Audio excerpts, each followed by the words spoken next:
Well, I realised the other day that I'd done 8 episodes in this series, and so far all I'd done was complain about the lack of bike parking around Batemans Bay.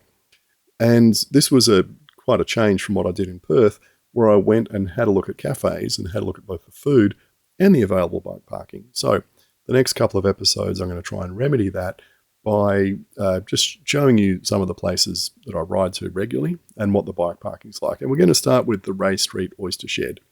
And out the back, they've got a converted container, which is just a very simple little coffee stop, so to speak. To get there, you ride over the bridge, go to the first roundabout, and then you kind of meander around the back. There's not a direct route to get to the oyster sheds, but it's worth going over and having a visit if you like oysters.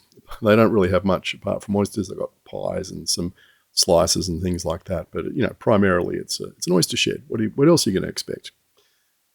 And so the blue thing, well, that's the oyster shed, and that big door, if you want to buy shucked or unshucked oysters or prawns, you just go in there and buy half a dozen, a dirty great big bag of unshucked ones if you want to do it yourself.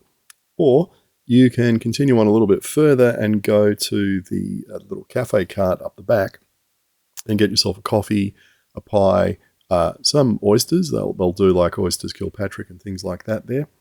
Or say a chocolate slice or those kind of things. It's very, very basic food. It's not a very big place by any means, but you could see that that's all the available bike parking. I just usually lean it up against the wall there somewhere, or the milk crates or whatever happens to be there. Nice little view. Wasn't the best on the day I went because it was overcast and raining, but this is a very pleasant place to sit any time of the day or night. Well, any time of the day. And have a coffee, have some oysters, and just watch the world go by.